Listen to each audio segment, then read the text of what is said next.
Stakeholder. In gambling, an independent party with whom each of those who make a wager deposits the money or counters wager. A person with an interest or concern in something, especially a business. In emergency management, any person or entity with a vested interest in the survival and recovery of a given community. You. Welcome to Stakeholder Prepping.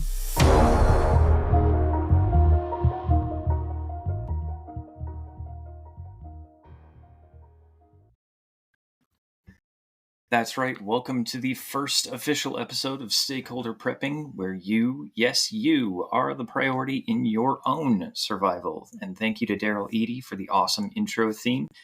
Bringing the tactical from practical, this is your go-to spot for an open and honest look at the pros and cons of prepping, viewed from as many angles as the two of us can think of. We are your hosts. My name is Chris. And I'm AC, and Chris, what you said is exactly right. Everyone needs to have a vested interest in their own survival, especially when it comes to the prepping for the SHTF event. Sure, working with the government is great, but as we've seen in the past, that can take a long time, from disaster to recovery and beyond, and a lot can happen in that time. I absolutely agree. And we've seen that when something kicks off, the time that from the time that it happens to the time that someone else takes responsibility and is able to handle it, we've got historical examples where it drags out for months or even years. So, I guess that's really where we start, is at the beginning, but where do we start? Because we're just getting started. So where's our starting point? Sounds good. I guess you start from the start, right? But prepping itself is this huge swath. It's a giant word nowadays, right? So where do you even start to define something like that? Where is the beginning? Well, I would probably say we approach this the same way as anything. In any scenario, whether it's a math problem or buying your daily groceries or figuring out your chores for the day, even ordering food, whatever it is, you start with kind of a certain set of parameters. So for math problem, it's the numbers 2 plus 2. So you've got the numbers, the signs, and those are your parameters. For groceries, it's your budget versus how hungry you are versus any allergies that you've got.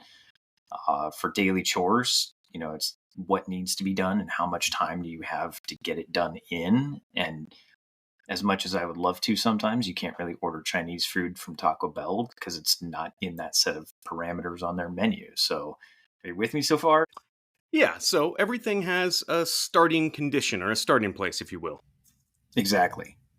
But how is that going to relate to preparedness and this podcast specifically?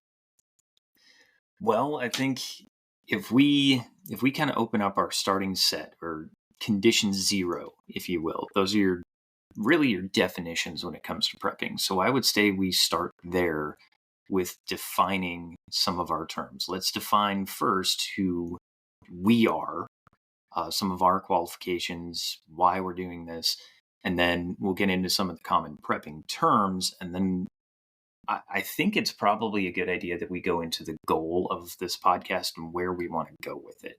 So let's start with our condition 0 so that we all start on the same page of this little joyride and don't get lost in the sauce, Yeah, that makes sense. So, all right, sounds like you want to start out with intros, right? All right, I'll go first. So my name is AC, and I've got a background in aviation. I've got a couple of college degrees, but I majored in aviation science.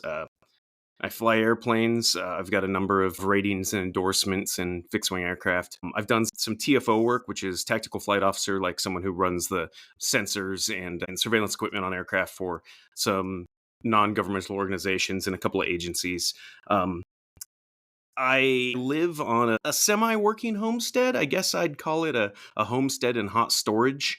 I grow some of my food. I've got bees, I've got chickens, but I am on the grid, but I can flip a switch if I need to. And if there's anything that you or anybody listening has ever thought about doing from a preparedness or a survival standpoint, I have done it with no research and no supervision and no forethought.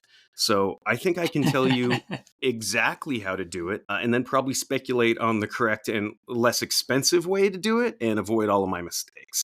In my day job, I work for a defense contractor, um, and I travel extensively. I've done work in or for about 20 to 25% of the countries on planet Earth. I'm extensively traveled. And I think that gives me a little better sense of the geopolitical climate outside of what our media tells us and what we see at home.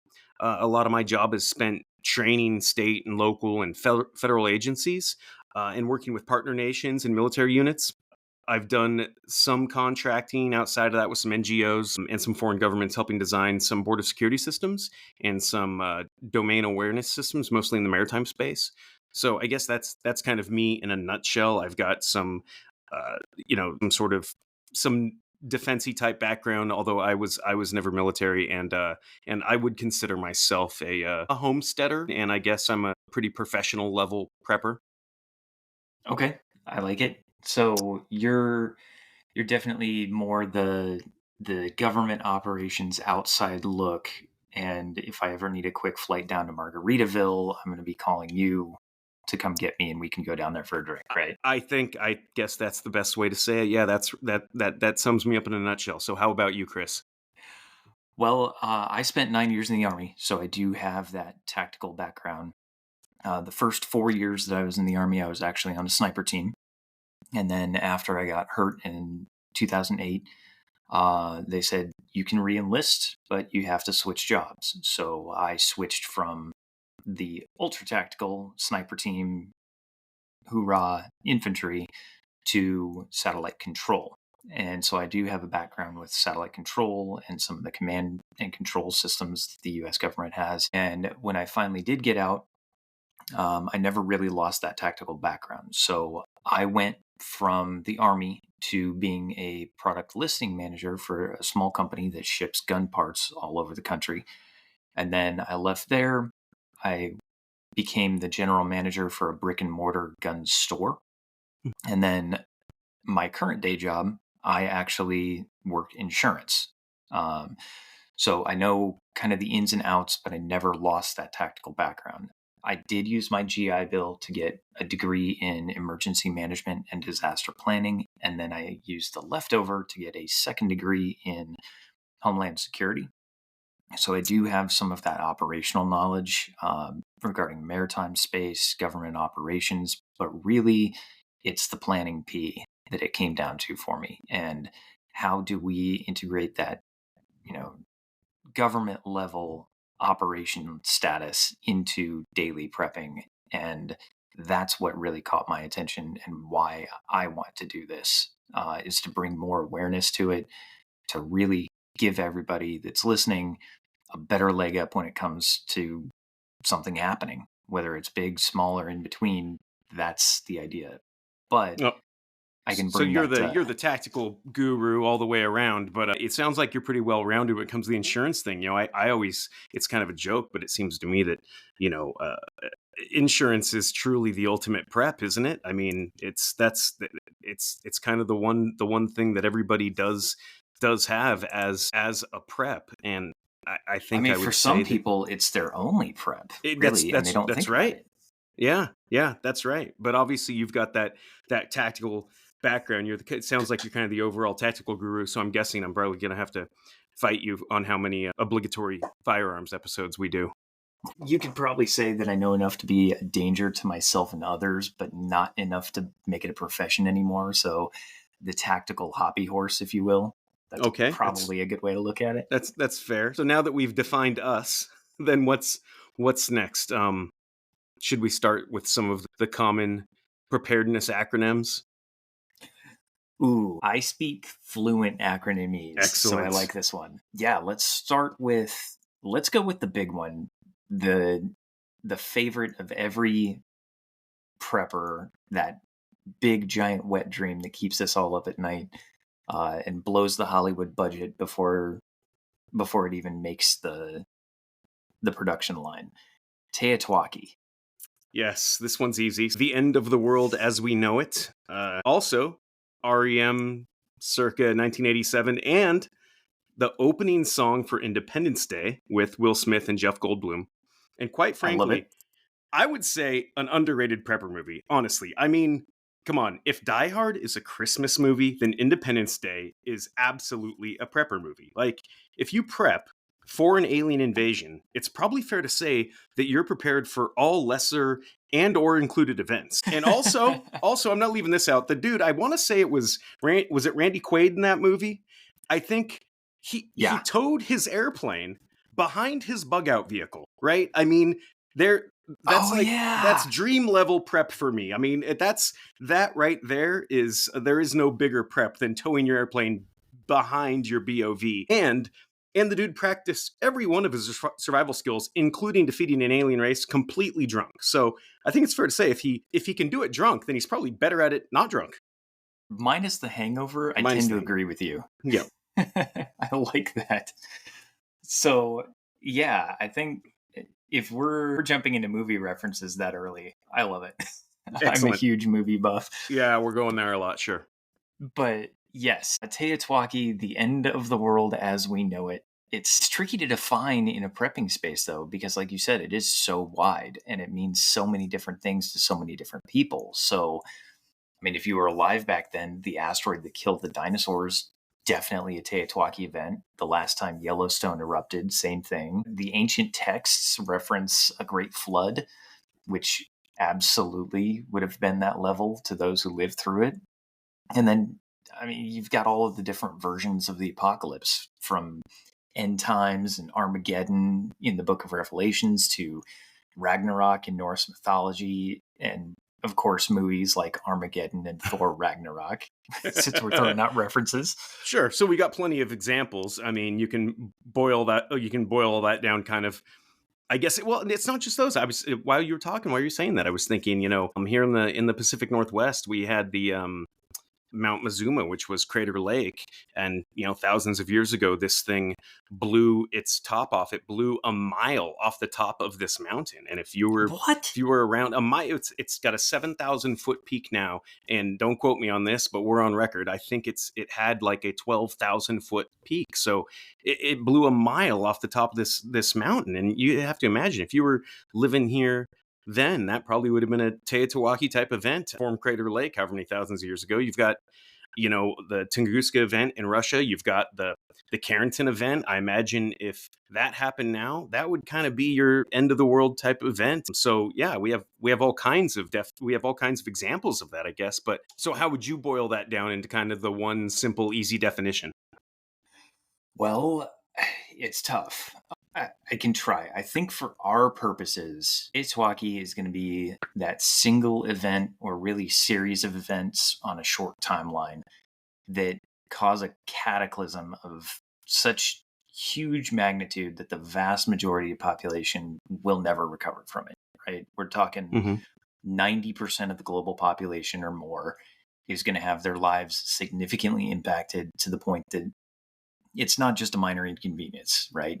It's going to force adaptation in order to survive at a basic level. So it's something so overwhelmingly profound that societal norms are just erased and we start over the history books from basically zero. Well, that's kind of absolutely terrifying. So maybe we don't talk about that kind of event. Maybe we talk about lesser events. But you're saying this is the ultimate SHTF event, like the, oh God, we're all going to die type thing. Yeah, at least for those who are not prepared at all. Those chances are going to increase exponentially. So I won't say that they absolutely cannot or will not survive, but they're going to have some Darwin level challenges to overcome. And this is something that everybody, in my experience, everybody thinks that when something happens, when it pops off, when it finally goes, they're going to be Jason Bourne. And that's just not the way that it happens. It is not the case. No, it is absolutely not. I think that if you have something that level, that level of event, you're gonna have people that they're not gonna make it all the way to their shotgun, right? Yeah, exactly. And I mean, for instance, if Yellowstone, the last time Yellowstone erupted, Hmm. it covered Ashland, Nebraska, almost 1,000 miles away, in Hmm. 6 feet of ash, and fossilized a bunch of Wait a minute. Is animals. that why it's called Ashland, Nebraska? Because I the ash? believe so. Yeah. Every day is a school day. Look at that.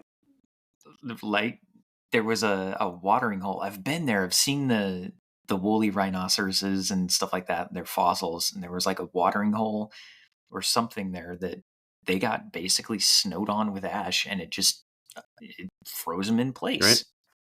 So an So extinction level event. I mean, it truly was, right? yeah, Yeah. absolutely.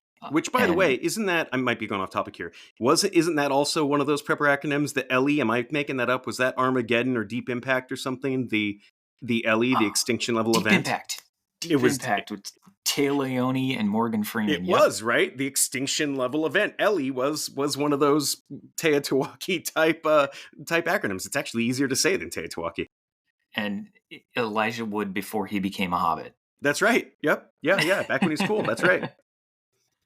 So let's go over one that you mentioned just a couple minutes ago, SHTF. What does that mean?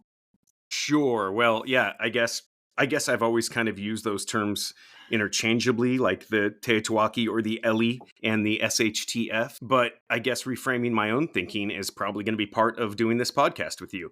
So it makes sense why you would have me define this one. So SHTF, obviously, that's shit hits the fan. And based on what you've said, I think SHTF needs to be it's downscaled a bit from your extinction level event. And it can really mean a lot of different things, right? For one person, it could be just waiting for the riots to break out. For someone else, it might mean civil war or martial law or revolution. And maybe it's a systematic depletion of resources to the point of collapse. I suppose you could even add hyperinflation into the mix. And this isn't all doom and gloom. I mean, I feel like we're getting a little like just sort of fear porn here. But you look. I'm just thinking about in recent history. You look at Hurricane Katrina or the Fukushima nuclear disaster, right? That was one where that was probably a pretty SHTF event. I wasn't there. Closer to home for me, we had riots in the last few years, and in Capitol Hill in Seattle. They had what they called an autonomous zone, meaning that rioters took over the police station. If you lived in that neighborhood in Capitol Hill in Seattle, it was truly lawless, or it was the anarchists took over and played law enforcement for a little. But I mean, I think That's that's an that's SHTF so event. crazy. Yeah, I mean, I'm in the Tennessee Valley, so I was very detached from all of the riots going on in Seattle and Portland and yeah, the whole Pacific Northwest. But I remember seeing about it, and yeah, that would be absolutely. I mean, that's life altering at right. So I minimum. mean, I guess that's the SHTF is just shy of the end times, but I think it definitely leaves a permanent mark. Maybe not. It maybe doesn't reshape the planet forever, but we're still here. We are talking about it however many years later. Okay, so for SHTF versus Teotihuacan, we're looking at something extreme. It's a major event, but it can be recovered from. Sure. So, with enough time, resources, effort, it can be countersteered. And I like how you brought up the scalability of it because, like you said, riots can occur at a local level only, and they absolutely bring destruction and mayhem on a specific area, but I wasn't affected by That's them. crazy. Yeah, exactly. Like to you, it was maybe something on the news, but it didn't affect your ability to go to the grocery store. Yeah, and same thing with civil war. I mean, it's Mhm. going to affect the host country really to a great extent, but it's not necessarily the entire world because Sure. we've got civil wars going on All the in time. multiple Right now. countries. Right now. Been there. Got the t-shirt. So I'm sure you do with how many countries you've been in. We're going to have to do like an on the road episode where you're Yeah. you're in I a like different it. country. Yeah, we're going to have to do that actually just by default because I'm just not around a whole lot. We will make Yeah. it work. I like it. We really will make that work. But yeah, it's kind of I guess the difference is that once shit hits the fan, you can turn off the fan and clean it as long as you've got enough Clorox wipes. But once you hit that certain tipping point, things change to the point where we cannot countersteer. Right. So I like that. So Teotihuacan is this extinction level event, at least for us, at least for the humans. Yeah. Yeah, and the SHTF is the serious situation, but it can be countersteered. It can be corrected for. SHTF, like I said, is scalable, and we can recover from it. Whereas, the end of the world that's where history kind of starts back at zero, right? So for all these things, I guess something that is going to happen is a term I don't think a lot of people are used to, but without rule of law. Yes, the mass looting, the rioting, the mayhem, the stuff that Hollywood loves, that's what makes the big budget movies, right? So the ones where law enforcement, I mean, they're people too, they just They go are home. people with families and they go home. That's where you see the Marauders, those dudes from Waterworld that Kevin Costner was battling against that had all the oil in the tanker, and the highway pirates from Book of Eli, the juicy stuff that gets those hardcore weapon porn preppers going. Right. The action scenes and all the movies, the mayhem and the bloodshed, and the absolute disregard for anything but themselves, that kind of stuff. Yes, those are the guys that run around in loincloths and shoulder pads made from old truck tires, right? The ones that are more than happy to turn your ribcage into their new face mask. Okay, well, so that was, I think we probably just got canceled for that. So it was fun doing this podcast with you, but thank you for the mental image. I'm pretty sure if anyone is still listening at this point, they're either just curious enough to know where we're going to go on this ride, Ideally. and they're already committed, or they're just not close enough to their phone to hit the pause button to look for another podcast. Yeah. So for people still listening, thank you for that. Yes, I absolutely agree. We would not be able to do this without you. And I mean, with that, I guess I'm going to ask, and AC, I think you'd agree with me, give us 3 episodes. Maybe we're not your cup of tea, but give us 3 episodes to really try us out. If we do strike a nerve, or maybe we just get you to think about something in a slightly different frame of mind. Yeah, absolutely. I think 3 is good. Give us 3, and obviously I don't think there's a whole lot of, actionable information that I'm going to give you today, but, we've talked about, having, I think, a number of different types of episodes. Like you mentioned at the beginning of the episode, this is kind of the no holds barred look at the pros and the cons of prepping. So I think we want to look at a situation and really tear it down into the nuts and bolts of like why it's relevant, the when and where it could happen, possible outcomes, things like that. And I think that, I think that we're probably going to spend some time going down some rabbit holes too, which would be pretty fun. I think we can do that. And we're also going to be doing something that I don't know if any other podcast has done. So we do have stakeholderprepping.com, and we've got some plans there, right, AC?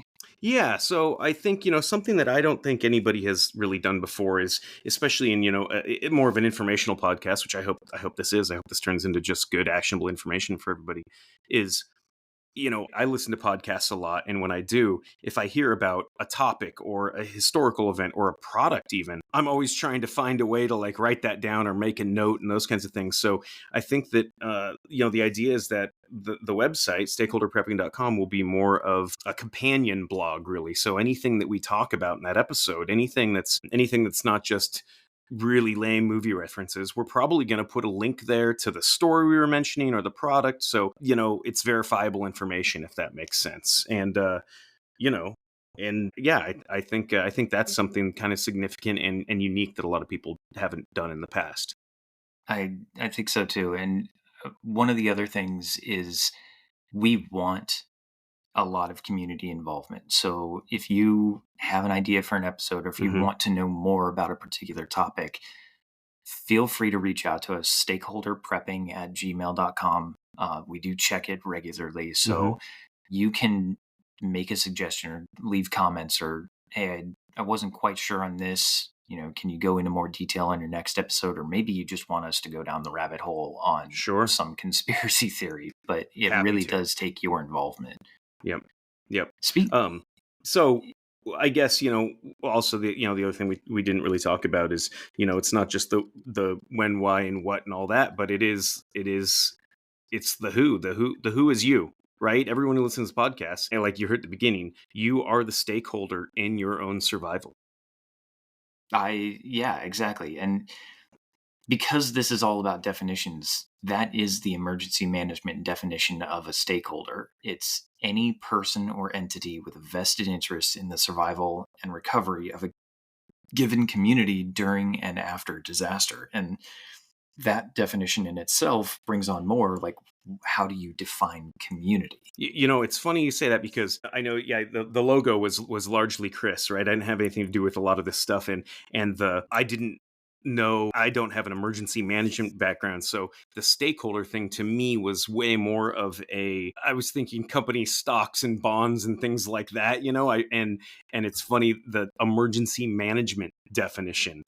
It makes perfect sense to me now because yeah, that's exactly right. You are a stakeholder in your own survival and recovery and you have a vested interest in it, so that makes sense to me. And like you talked about that you've got this definition of community. I guess the community is also scalable, right? When we're talking about scalability, because whether it's the book club to some of our listeners, or you're part of that small community, or the larger community like the city or the town, or that's part of the county, which is part of the state, which is part of the country, and so on and so on. So it really is all about scalability, and how large of a response is needed for a particular disaster, right?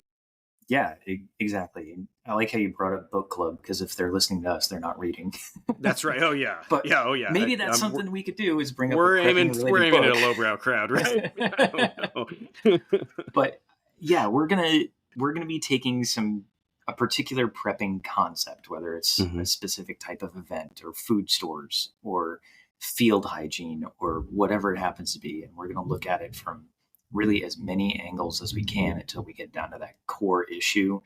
And every once in a while, we'll have an expert guest on Sure. just to bring in a different viewpoint. Because if you and I are being honest with each other, AC, we do not know everything there is to possibly know about prepping. Oh no, well, yeah, I admit that for sure. We'd need the Matrix level implant brain chips to even get close, and then Right. And we'd see, and probably then we're smell gonna like burning batteries.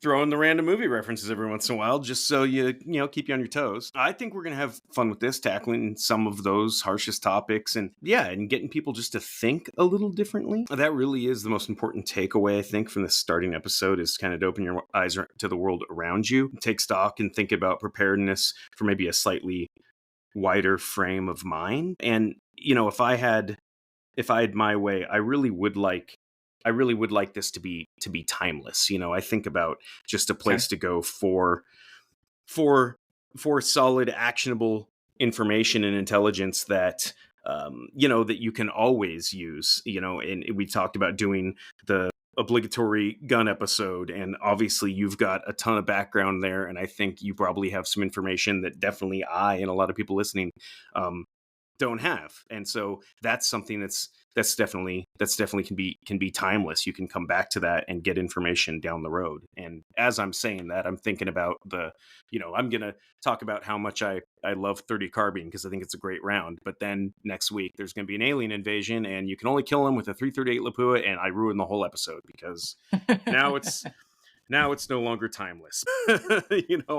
I really do want to have that, that sort of uh, actionable intelligence. I'm sure, in the army, right, you always had that. There was probably some S2 in your unit that was the actionable intelligence guy, and that's the difference, right? Is you've got information that you can actually use, not just the speculation. But I like to be fact checked, so I think that having that companion blog on our website as well, where we're going to post, and anytime we reference information, I think it's important that we post the source.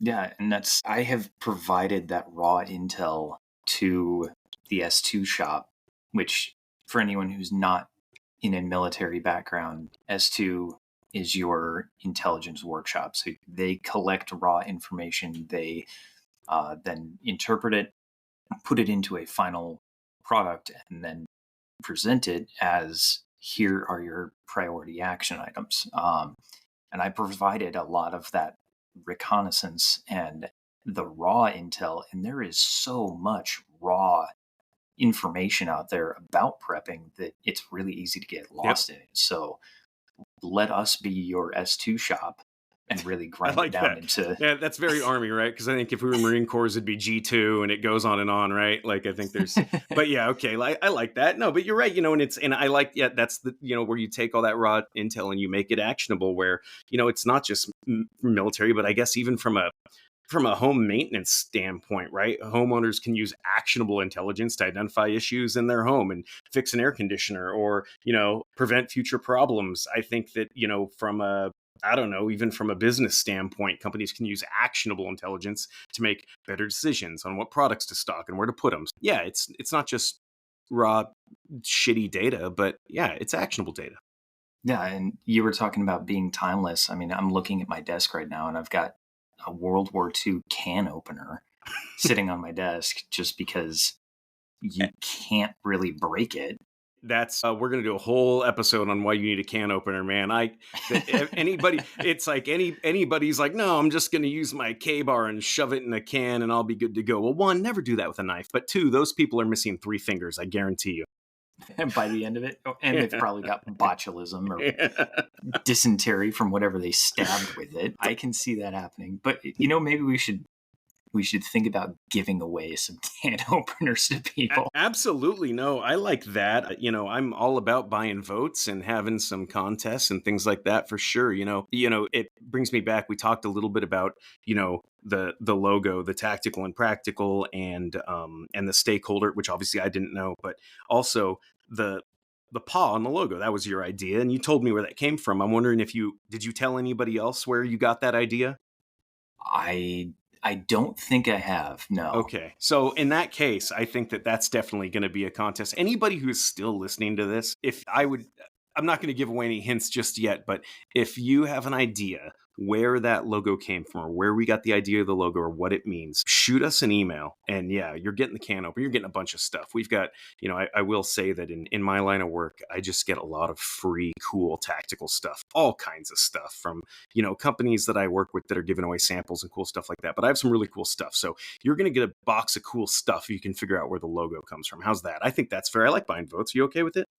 I'm not even going to check ID to see if it's a legit no, vote. I don't care if you have a D. No, not at all. No, I'm good with that. I'll buy votes. I'll buy votes. No, I think so. So no, absolutely. I think that's a good one. So it comes back to the interaction. I think that like you said a little earlier, give us 3 episodes, and see what you think. And it's all about interaction. I love listening to Chris talk, but it would be really cool if we could get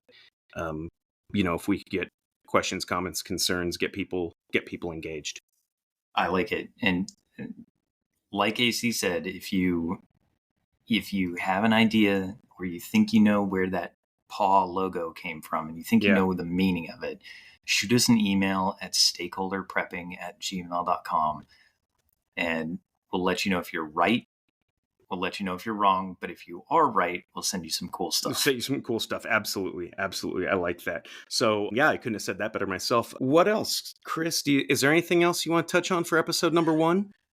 I think this is just going to be have fun with us. We're going to take all of that raw information overload and analyze it, break it down into small bite-sized pieces from the big and scary to the seemingly insignificant. So take this podcast with a grain of salt or a glass of milk or whatever other medication advice you want, or just the really important takeaway about this is you need to be your own stakeholder. So think about things from a little bit different frame of reference so that you can be better prepared if and when something happens to you. I couldn't have said that better myself. So yeah, become your own stakeholder. I like that. So thanks for listening to the opening episode of Stakeholder Prepping. Check it out, stakeholderprepping.com and stakeholderprepping@gmail.com. And we'll see you right back here for the next episode. And remember, the tactical comes from the practical, so be your own stakeholder.